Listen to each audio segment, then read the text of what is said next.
Today on episode number 492 of the School of Podcasting's morning announcements, which you can find right over there at schoolofpodcasting.com/492. He is back. The most shared episode this year by hands down was Glen the Geek from horseradio.com. This is a guy that's making a living with his podcast, and he's back after doing a one-day event. And wait till you hear the cool, creative stuff that Glen did to get his sponsors. It's awesome. We're also going to talk a little podfest.us. Also, we have a Because of My Podcast story from Glen, and we've got another one from the real Brian. And that's right, I've hit a new milestone. I'm a Verb, baby. Hit it, ladies. The School of Podcasting with Dave Jackson. Podcasting since 2005. I'm your very own personal podcast coach, Dave Jackson. Thanking you so much for tuning in. If you're new to the show, we talk about all things podcasting. I help you massage your message. I help you tackle the technology. I help you face your fears and flatten that learning curve and get you on the road to pain-free podcasting. Our website is schoolofpodcasting.com. If you want to sign up, use the coupon code LISTENER and save on your first month. And one of the things I love to play on this show, and if you can answer this question, go over to schoolofpodcasting.com/contact, is because of my podcast blank. Well, today on the show is an awesome guy. Can't wait to hang out with him in February. You'll hear more about that a little later. Is Glen the Geek, America's house husband. And check this out. We talk about how do you make money with podcasting, and are advertisers going to come on? Well, there are people like Glen that are out there finding ways to make it work. And the beauty of this is Glen creates a success story and then uses that success story to secure more advertising. So here is a Because of My Podcast story from Glen the Geek. Can I tell you a little because of this show? Oh, absolutely. I listen to your show every week. So as you know, because I comment almost every week, you're probably sick of my emails. But we have a because of this show, and it's real quick. We keep an eye on Kickstarter. Mm-hmm. I always keep an eye on Kickstarter. If there's something horse-related, we'll sometimes highlight it on one of our shows, and if I think the product's any good. So we had this product called Smooth Stride Jeans. It's riding jeans. They're made for horse people. They have padding in all the right places and stuff. And there was really an absence of riding jeans in the market at this point. So I called them and I said, I think you have a good product. Send us a pair. My wife will try it out, and we'll see if we want to endorse your Kickstarter campaign and have you on. Well, they did. My wife loved them. So we had them on the show. They were really lagging. They needed $30,000. They were at like $3,000, and they had like 16 days to go. So we had them on the show. At that same trade show, about 3 months later, I'd forgotten all about them. At that trade show 3 months later, they came over so excited and said because of our show, they went over their goal within 5 days. Nice. And one of our listeners donated almost $1,000 to them to get this done. And they said it was because of our show that they did that. They're now a sponsor. Beautiful. All right, we're going to keep the ball rolling here. One of my favorite people on the planet, the real Brian from Profitcast Universe, was talking about this on his latest show. Brian is a big fan of the TV show Arrow. You can find his podcast, Arrow Squad, and check out what Brian got to do. And it's cool because, Jason and I, we knew each other from TV Talk. We were producers there, and we got a chance to, just kind of keep the relationship going, keep the friendship going. I interviewed him. We've chatted on and off over the last couple of years. And he sends me an email and he says, hey, we've got this brand new, fan fest coming up. Would you be interested in coming and moderating some of the panels? And I thought, sure. What does this encompass? What are we looking at? And he said, well, you'll be interviewing the actors from Arrow and The Flash. And I went, wait, what? But I'm going to be interviewing the actors? Yeah, I had a little fan moment there. I got pretty excited. As you know, I love doing interviews, period. And being able to interview some of my favorite actors, I mean, that's like Christmas came early kind of thing. You know what I mean? So I was excited, and I said, yeah, I'll definitely do this. If it's good. If you need me, I'm so there, and I'll do as many panels as you want. And not only did we just have a great time hanging out with everybody because I'm an extrovert, I love that kind of stuff, but I got to get on stage in front of, I'm pretty sure it was tens of thousands of people there, but I don't know. It was a lot. Interviewing some of my favorite actors, I loved it. And find Brian over at ProfitcastUniverse.com. It's a show all about monetizing your podcast. Also heard Brian on the show. You can find it at thepodcastdigest.info. Dan was interviewing Brian, and they had a bunch of shout-outs for me. I won't bore you with those, but guys, thanks so much for bringing up my show, and I am returning the favor on that. Now, you might hear some audio today that I got to be honest with you, I really struggled with this, and here's why. I always have two recordings of an interview. On a PC, I'm using CallBurner, and I've never, ever, ever had a problem with CallBurner. Still recommend it, but I always tell people the more important the guest, the better the chance that the computer will eat your interview. That's okay. I always have a backup. I record onto a portable recorder, and this week I spent about an hour because I just moved to a new apartment, and to make a long story short, the audio on CallBurner recorded my side but not Glen's. Okay, that's all right. I had a backup. Well, the backup, about halfway through the interview, and it wasn't on Glen's side, something in my board just really reduced his volume. And so I was trying to fix it as I was recording it. But the good news is we have something that's listenable, but it's not my best effort. In fact, I was very tempted to ask Glen to just come back and do it again. But this is the point here. Good content will overcome bad audio. Now, this is it's right on the edge. To me, it's a little distracting because Glen gets a little fuzzy here, but you can hear what he's saying. And so if this is the first time you listen to this show, this is not a normal example of Dave's audio. So without further ado, check out what Glen is up to now with his latest horse radio venture here. Yeah, yeah, yeah. Joining me on the show, the most shared episode this year was one, the only, America's Horse Husband. You know him, you love him from HorseRadioNetwork.com. Glen the Geek Hebert, man. How are you doing, buddy? Good. How are you? It's good to be back again. And you are actually a Verb. I was one Saturday. Jim Cullison from the Average Guy TV was he had an app made, and he just recently took a trip where he got sponsors for this. And I'm like, well, what'd you? Yay. And he goes, yeah, just Glen the Geeked it. So you're a Verb. I like to hear that. You know, we trying to tell people they can make a living doing this, and they really can. All they got to do is just go out and do it. Yeah. So if you haven't heard that episode, the beautiful thing that, number one, you didn't even plan any of this stuff. You just happened to stand up at Podcast Movement, and I heard you, and everybody else went, wait a minute, that guy's making a lot of sense, and you're not doing the same things that everybody else is. My favorite was you're making a living at this, and you just kind of now just stumbled across New and Noteworthy. So it was awesome. Yeah, I had no idea what that was, and actually, still to this day, I've not looked at it.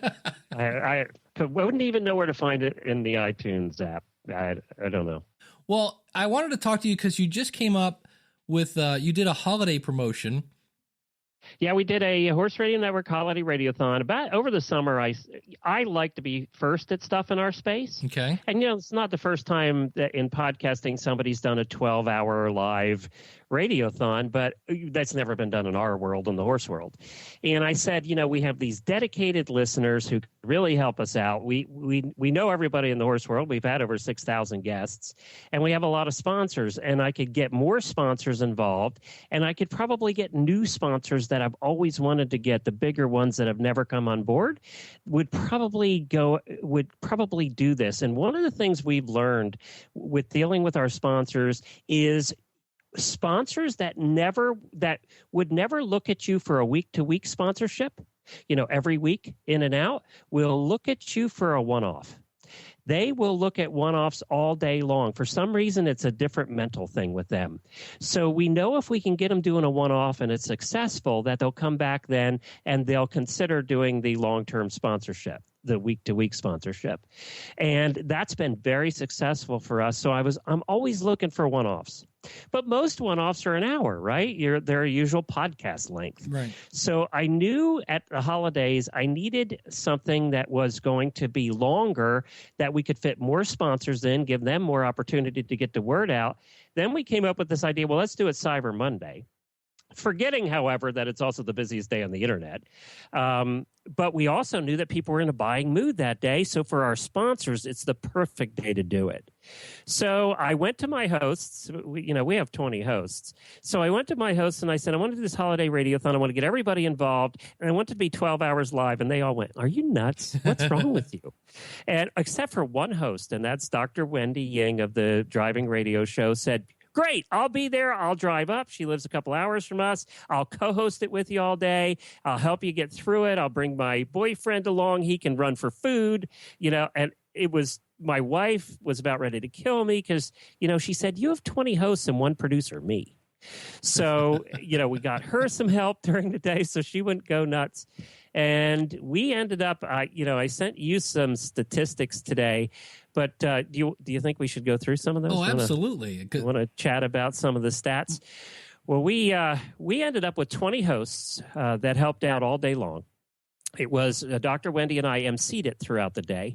We had over 30 guests, including Charlie Daniels to lead the day, which, by the way, was so much fun. We talked about his horses and he loves Christmas, so we talked about Christmas, and we really made the whole day about Christmas. You didn't have to know a thing about horses to enjoy this day. Nice. And we had Bob Baffert. You might know him from American Pharoah, the Triple Crown winner this year. Nice. He was the trainer. That was the big get of the day. To get Bob Baffert talking about life and talking about Christmas and when he was a kid, and that was so cool. And that was a big interview. And then pretty much everybody that's anybody in the horse world wanted to be on the show that day. So we had 30 scheduled guests all day long. And then we asked our listeners to help out in two ways. We asked them to send in voicemails, creative, funny, entertaining voicemails, and they came through. They really did. We got over 100 voicemails, and the voicemails were them singing songs. They wrote songs about our shows and the host. They wrote songs about our sponsors. There were about 5 different versions of the 12 Days of Christmas that included our sponsors in the days. That's awesome. I mean, that's a new media kit without even trying. That's beautiful. Oh yeah, and believe me, we sent them out to the sponsors. Yeah. So that was so cool. I sent you, if you want to play it on the show later, maybe as your closer, I sent you what we used as our opener during the day. We got our title sponsor, who had never advertised with us before, Weatherbeater. We got them involved in the opener for the whole day. And then one of our listeners sent in the most beautiful song, where she's a beautiful singer. And she wrote this song, and it just set the stage for the day. So we had all of that combined into an opener that lasted about 3 minutes. And I know that's against your rules for the length of openers, but we did that with the Radiothon to give people time to hit the play, the live button, to get them time to get in before the show started. And it really worked. Well, the other thing is it's kind of a special event. Yeah. So I think you can get 12 away. hours. Yeah. So in proportion, 3 minutes to 12 hours is like 0.0006%. Exactly. And the day went off without a hitch. All our hosts showed up, and we were getting them on Skype.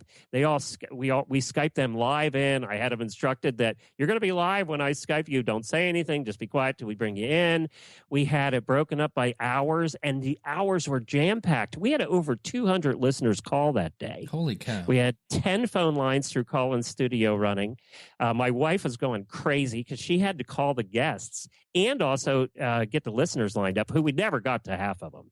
I'll change that next year. We'll have less guests and allow more time for listeners. We gave away over $3,000 in prizes, including a $1,000 grand prize. We gave away prizes every hour, at the end of every hour, and then a $1,000 grand prize at the end of the day, all donated by the sponsors. Wow. It was a phenomenal day. We had 17 sponsors participate. And this is going to become a huge annual event. We reached over 1 million people. Here's a lesson too. We reached over 1 million people on Facebook, and we did that not by buying ads. We had it written in the contract for the sponsors that they were contractually obligated to promote it on Twitter, Facebook, and their websites, and any newsletters that they do. So they were contractually obligated to do the Facebook posts. And then what we did is we actually sent out a series of emails when we wanted them to post on Facebook, and we told them exactly what to say and gave them the artwork. So for them, it was as easy as copy, paste, done. Beautiful. So they all did it because we made it easy for them. And so we reached we have one sponsor's $500,000 and a couple others that were in the 250,000 range. We got some of the bloggers we deal with that are to end the show. The last hour, they came on as our co-hosts, and they're a riot. The last hour was unbelievably funny. And they came on, well, they have a couple 100,000 followers to their blogs. So they were promoting it and have been promoting the heck out of it even after. So I think we did almost everything exactly right on this thing, and I think it's going to become a huge annual event. I could have auctioned off the title sponsorship with this. I had 3 major companies who've never advertised with us before wanting it, and we charged a good bit for it, and I could have auctioned it. I could have made double on that, I think. Well, there you go. Lesson for next year. Yes, actually, it is the couple of those lessons we are taking away for next year. It just seemed to work. The whole thing just seemed to work. Well, let's reverse engineer some of this stuff. Yeah. How'd you get, American Pharaoh's trainer? Well, that was an interesting story. One of my co-hosts is the daughter of Monty Roberts, who is the original horse whisperer. And Bob Baffert's father worked with Monty years ago in California in the original days of horse training. So Bob knew the family. So when Debbie, Monty's daughter, called and said, I want to do this for the Radiothon, he said, sure, because he had a connection to the family from years ago. And he told stories about how he went to Debbie's farm and met all the horses. It was just the coolest thing. So, I have a motto, and I lead a lot of my talks with this. It's not who you know, it's who knows you. That is the most important lesson you can learn in business and the most important lesson you can learn in podcasting. And we have used that for 8 years. It's not who you know. It doesn't matter who you know. It matters who knows you. And in our world, we try and make sure everybody knows us one way or another. So we've gotten good hosts. I mean, the hosts really made this. They booked a lot of the guests. Charlie Daniels was booked by my wife. And by the way, she wrote to Charlie Daniels' people through their website and just said, we're doing this thing. We're talking about Christmas and the holidays and horses. You have horses. He'd probably love to come on and do this. She got an email a half an hour later that said he would love this. So he called us. He's 80 years old. He's still out he's still out on the road like half the year. He called us from right before he did a concert and spent 20 minutes with us. Wow. It was really cool. That was cool, but I was a little nervous for that one. I don't ever get nervous. I was a little nervous for Charlie Daniels. Yeah, that's amazing. Like, when did the idea come up, and like, how long did you plan this? I was ahead of myself. Usually I come up with these ideas about 2 weeks ahead, and then I tell all the hosts that we're going to do it, and they all just roll their eyeballs and cringe. But I actually came up with this one in June, and right before we went to, remember I told you we do the trade show twice a year, where wholesalers and retailers get together. We're the official radio show for the trade show. And I knew before that trade show that I had to be selling it at that trade show in August. So we actually sold all the advertising in August. And I was ahead of the game for this thing the whole way. My wife was so proud of me. It's first time ever. But after 53 years, I learned. There you go. Just to, eventually you get there. Yeah. And then technology-wise, obviously you're doing this live. I'm assuming you're streaming it live. It's a radio show. What are you using for your streaming platform? Yeah, I have four computers on my desk that we use for the live show. I use Mixler for most of the live feed. So we use Mixler. By the way, we crashed it during Bob Baffert. Oh, there you go. Yeah, I went down. I've always wanted to do that. There you go. So went down during Bob Baffert, and fortunately, most people listen to recorded version anyway. Right. 99% listen to recorded version anyway. And people who were listening live were like, "Oh my God, we got so many posts on Facebook. You're down." And of course, I made a mistake too by not having a technician with us here. I was doing the tech and the hosting and trying to coordinate all of the hosts on Skype and doing all of that here. At my desk, I'll have a technician next year to keep track of the live feed and do all that so I can focus more on hosting. That was a multitasker situation when the feed was down. I was trying to figure out why and all that. So we have that. We have our hosts on Skype on a separate computer. I have a separate computer that just plays sound because we had put these 100 voicemails into packages that we played every hour that were sponsored. We had those sponsored. So we had to put those into packages. It took me, by the way, 20 hours of editing to get those voicemails into 12 packages that we played all day long. So we had a lot of sound And that was all done off of my computer. Then we had my wife with call-in studio with 10 lines. And she was handling calling the guests that needed to be on the phone and then all the incoming calls. Because one of the things that happened is we said to win a prize, you either had to submit a voicemail, you had to do something. So you had to submit a voicemail or call us that day. And so a lot of people were just calling, couldn't get on the air, but we were calling to enter the contest. So that's what was happening there, why there were so many calls coming in. And then the ones that we could get on the air, we did.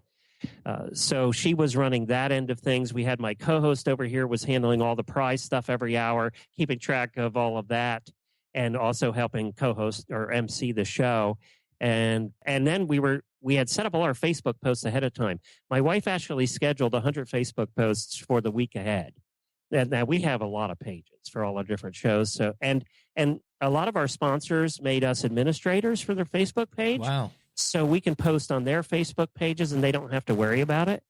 And they trust us to do that. So she was posting on their pages too. So we had all of those set up ahead of time. Amazing. And I know you said you had 17 sponsors. Yeah. So how did that work? Was it, you have 12 hours. Was it just a constant rotation of, okay, now we're back? Well, we had a title sponsor, and they were a title sponsor for every hour. They got placement every hour. Okay. And they were the top first ad every hour. And then we had a secondary title sponsor that was in charge of the voicemail. So their tags were at the beginning and end of every voicemail package. That's what they did. And then the other advertisers were a combination of just plain advertising during the hours, which, by the way, we recorded some of those just to give us breaks. Yeah. And then you'd have to go to the bathroom eventually. Yeah.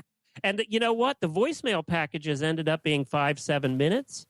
Voicemails, we may play 12 voicemails in a package, and those were really great for eating and taking a break and doing that kind of thing too.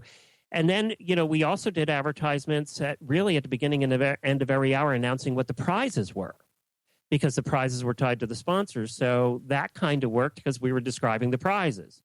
And that was at the beginning and end of every hour.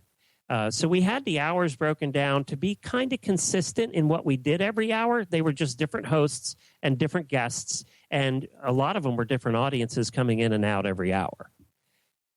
So that's how we tied all the sponsors in and made that happen. And that was this thing was a lot of work, but we made money. We probably made we made half of what we do normally in a month. In one day, but it was a lot of work, and next year it'll be much bigger. We'll do much better financially next year and audience-wise.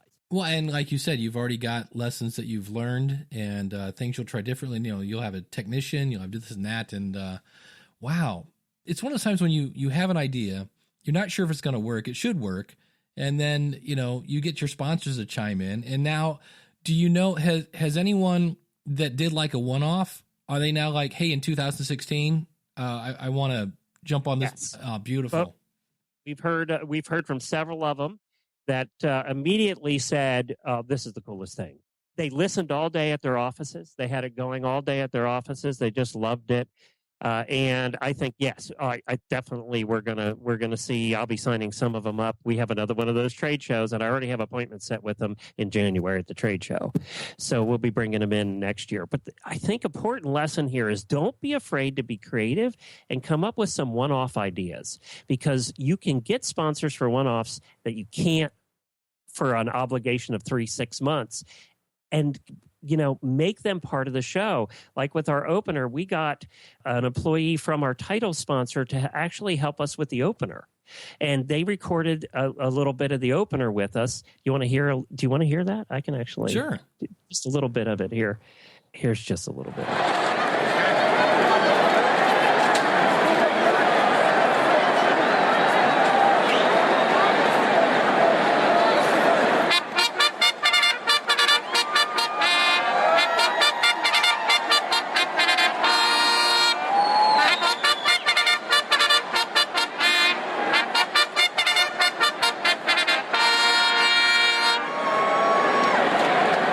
The horse world need wait no longer. The 2015 Horse Radio Network Holiday Radiothon will start in less than 2 minutes. So let's go to Colleen from Weatherbeta for the call.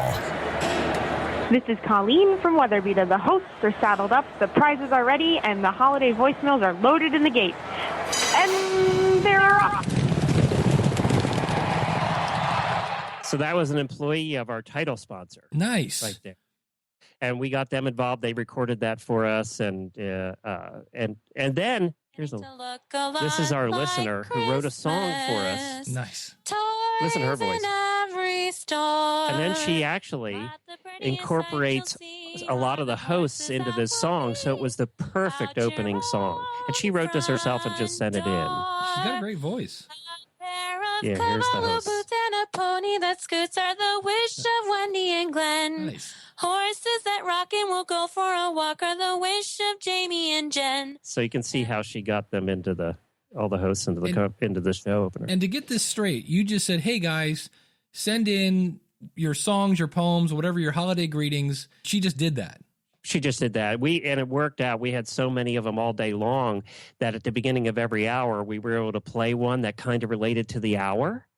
And it just worked out all day long. It was so beautiful. I mean, we have the most talented listeners. We really do. And they listen. They've been listening to these shows for years, so they know us so well, and they know what we like and don't like, and they know what our audience likes and doesn't like. And we have a group of about 80 what we call auditors. They're our Patreons contributors. They have their own Facebook page. They're our focus group, we call them, because they're our Patreon people. Right. They have their own Facebook page, and they spent all day in that Facebook closed room. They must have made 500 comments all day long, and I was watching that all day to get constant feedback. That was the coolest thing. It was their own little chat room, and they had such a great time in there. They really did. Well, and it just goes back to the better you know your audience, the better content you can create, the better content you create. It just snowballs. It's a lot has happened since you appeared first. What have you seen?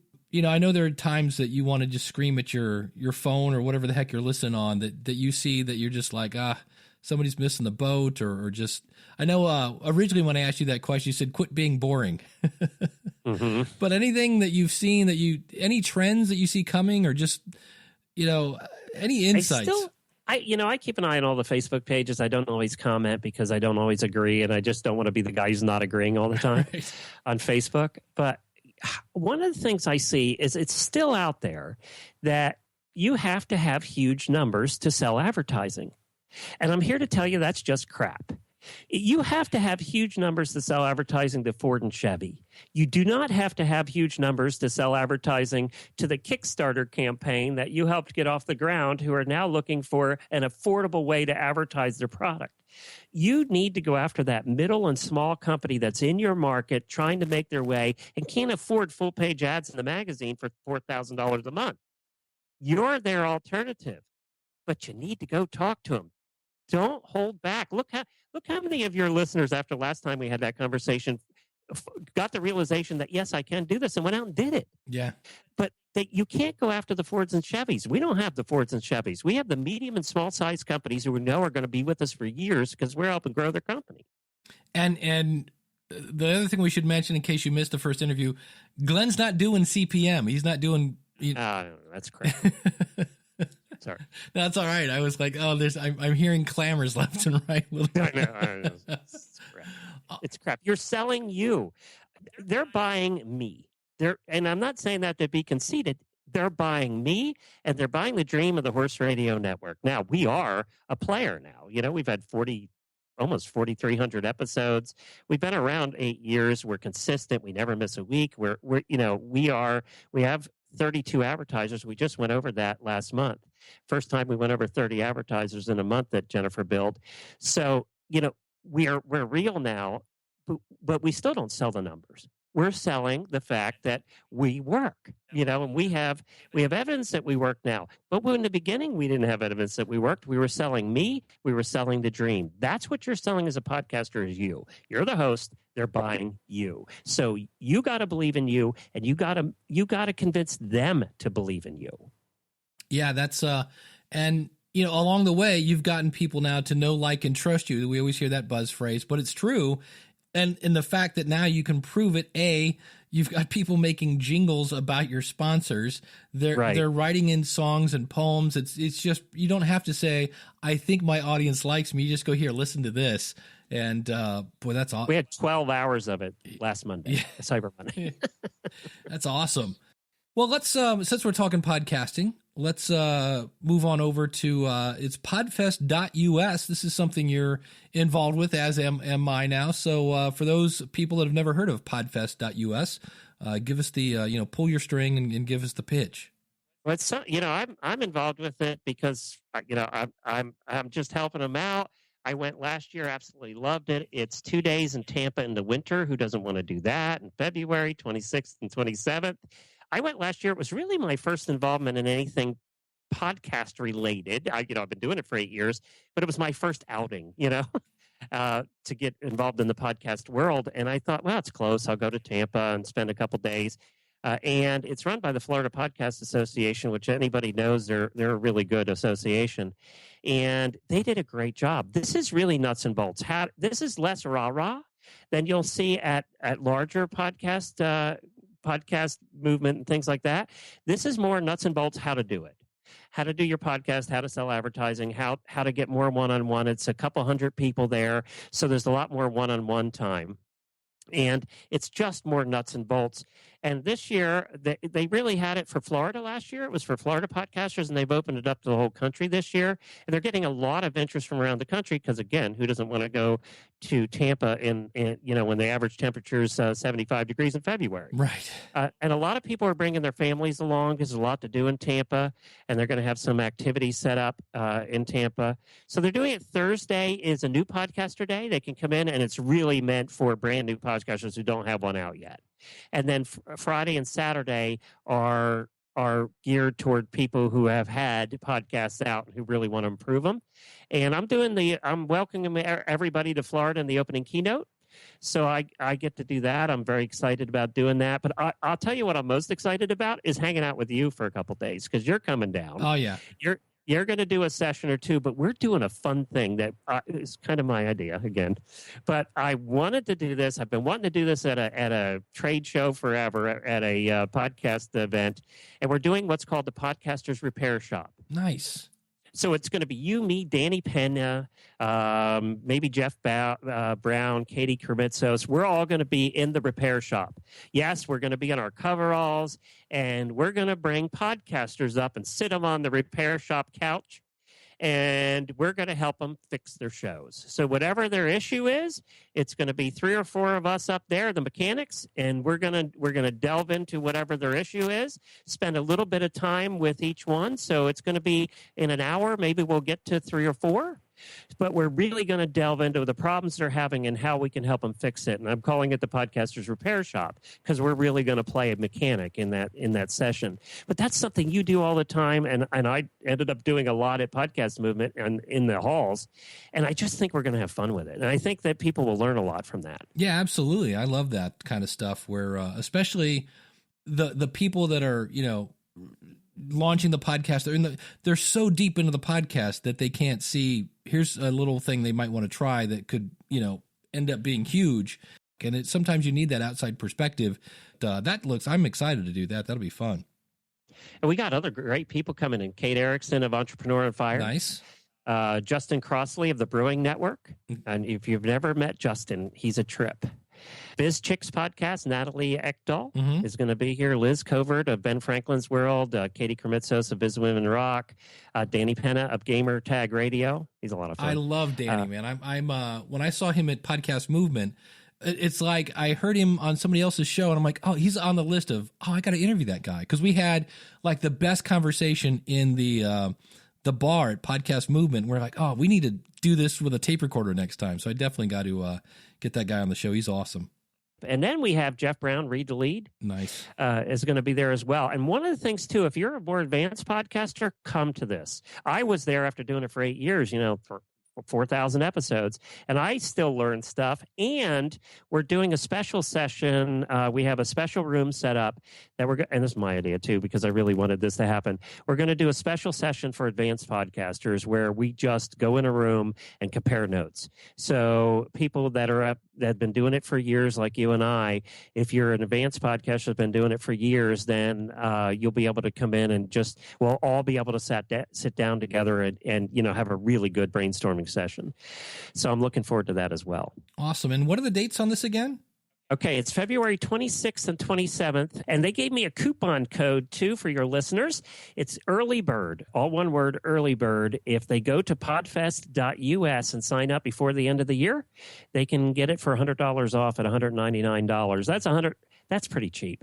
So $199 to come to Tampa. The rooms are fairly inexpensive. I remember them being less than $100. It's at a hotel in Tampa. You can bring your family. The beach is right there. The Gulf of Mexico is right there. They can head down there. There's a zoo, a really good zoo in Tampa. They have an aquarium, all kinds of stuff to do in Tampa. They have activities in the evenings for everybody that comes, a lot of one-on-one time. You and I, we're always around in the halls too, willing to help people out. So I'd love to see some of your listeners there. It would be great to have a School of Podcasting contingent there. Yeah. That'd be so much fun. Absolutely. Plus, like you said, I mean, I'm in Cleveland and it's already getting really cold. So when I hear by February, when I hear the beach, I'm like, the beach in February, that makes my brain hurt just thinking about it. Yeah, the average temperature down here, I'm in Ocala, the average temperature in Tampa is like 75 that time of year. So beautiful. It's nice. Yeah, it'll be nice. But yeah, podfest.us. Come and see us. Looking forward to it. Glenn, as always, my friend, you have brought the gold. This will be shared over and over and over again. I really want to thank you for bringing. You told me about this Radiothon thing you did, and that is just, again, the thing I love about it is you're really a creative dude. It's awesome because you have the sales background, and when you combine those two, you are thinking outside the box and showing people that, hey, you know what, you don't have to have 20,000 downloads and a CPM person and a daily show at the top of New and Noteworthy. It's just awesome that you are finding you're getting people to think outside the box. So I deeply appreciate you taking time to come on the show, man. Well, just go out and do it. Yeah. So you just have to ask. That's all. You have to ask with guests and you have to ask with sponsors. Well, I'm going to mix this in right here because I was thinking about this. I just came from the grocery store. Yeah. And I don't know how much the Salvation Army brings in every year. But why do they get a lot of money? Because they have somebody at the front of the store ringing a bell, and what are they doing? They're asking for money. Right. Yep. So you got to ring the bell if you want people to give you some money. And I was like, you know what? There's a classic example of somebody asking. They're ringing the bell, and I was like, yep, there you go. You got to ask. So thanks so much, my friend. Thank you. Good to spend time with you again. Yeah, and again, we should definitely give you a plug. Find Glenn over at horseradionetwork.com. If you like horses, it is the place on the internet that everything you ever want to know about horses and then some at horseradionetwork.com. What a nice guy. Check him out again, horseradio.com, and check out the event at podfest.us. Looking forward to that. Sounds like a good time, and not just because it's in February and I live in Cleveland, Ohio, and it's going to be 75 in Florida. That sounds just like jam-packed fun. So check it out. Again, use the coupon code EARLYBIRD. And I know at the beginning of the show I said, hey, guess what? I'm a Verb. Check this out. We're going to go back to another clip from the real Brian and Profitcast universe. Things are really happening. It's exciting. And I only hope that my dad will one day understand what a podcast really is. I'm really trying. All right. I'm going to pull a Dave Jackson here and interrupt you for just a second. No, did I? Dude, I just Dave Jacksoned you. I like this. So whenever you interrupt somebody, an actual voice message, we're going to say you just Dave Jacksoned them. Does that sound cool? By the way, that's a term of endearment, Dave. So I don't want to hear any hate mail or hate voicemail from you because this is me respecting you, bro. Okay. All right, bro. Suddenly, Brian has turned into Dennis Miller. Look, bro. Got it. Love Brian. Very good guy. And check him out at ProfitcastUniverse.com. He also does an audiobooks podcast. He does a whole bunch of stuff now. Busy dude. Hey, I thought I would throw in, as we got about 10 minutes here, there is a podcast, the number 2 radio.com. This is a new thing from Live 365. We talked about this a little bit on Ask the Podcast Coach. And for $89, unlimited number of listeners, you can have a live streaming show. And I'm going to try to make this quick. Ray Palmero is the rep over that I've been dealing with. I've known Ray for a couple years now. And I'm just going to say I'm going to have a wait and see. I've had a streaming radio station at schoolofpodcasting.fm for years. And I get, I don't know, a few, double-digit listeners per month. Nothing too crazy, but I'm only paying $13 a month. And it's just, so the interesting thing, I know a few people that are trying this because there's a 30-day trial. And if you are doing the 30-day trial, please let me know in a month how it worked for you. Because I said the good news is there are stats. You can actually drill in and see where people are listening from. That's cool. The bad news is in a month, if people aren't getting big downloads for $89 a month, I think that we're all going to bail. So it'll be interesting to see. And I, like I say, I've had a streaming radio station. I'm in the iTunes radio. Now realize that used to be much more evident in iTunes. You now have to turn that on. It's kind of hidden to see those radio stations, of course, because iTunes wants you to use their music service that's competing with Spotify. So when they talk about being in the iTunes radio, that's not really it's true. They're not lying, but the average user has to know to go in and find that. So when you have to educate your listener how to find where your station is, it's a little bit like a podcast teaching people how to subscribe in a certain way. I just tell people to go to learntosubscribe.com, but it'll be interesting to see. It's an interesting experiment. I'm excited, again, that it's another service trying to tap into podcasting and give a service for podcasting. I'm just not sure I'm sold on the price at this point in terms of a return in investment. So we shall see how that works. So thank you so much for tuning in. And let's see, we've only got a couple weeks left here. And we have, let's see, this is coming out on the 14th. We got the 21st and the 28th. So next week we'll have a show. I think I'm going to do a show about predictions for, I might do that. That seems so cliche for next year. I'd love to hear what you would like to hear about if you have any questions. And I know I have had some people say, I haven't done in a while, an episode about the tools I use, because they do change from time to time. I'm using Hindenburg Journalist. I've started using this the last couple episodes, and just so simple. I really do like it. Now, I'm not getting all the cool compression and big bottom stuff that I used to use in Adobe Audition, but I do like the simplicity of this. So that might be another episode coming in the future. So thanks so much for tuning in. If you can answer that question because of my podcast, blank, go over to schoolofpodcasting.com/contact. Now, if you don't have one of those, how about if you just tell me the last 5 podcasts you listened to and why? That's always fun. We call those a last 5 and 5. Or if you just have a question, again, schoolofpodcasting.com/contact. Don't forget you can use the coupon code LISTENER and save on your first month at the School of Podcasting. And you want to do that soon. Come early 2016, the price will be going up. A lot of changes probably going to be happening at the School of Podcasting. As I'm really looking to 2016, is going to be the year that I go from kind of cruising along to really putting the pedal to the metal. And I'll talk more about that in the future, about how I really want to take my podcasting ventures a little more serious. And I think I've discovered what my strengths are, and I'm going to build a product around that and what I want to do. So I'll talk more about that in the future. But until then, stay safe during this holiday season. If you're on the East Coast, stay warm. And I hope to see you on the inside. And until next week, class is dismissed. Wishing you a Merry Christmas and a Happy New Year. This podcast is part of the Power of Podcasting Network. Find it at powerofpodcasting.com. changing the world, one download at a time.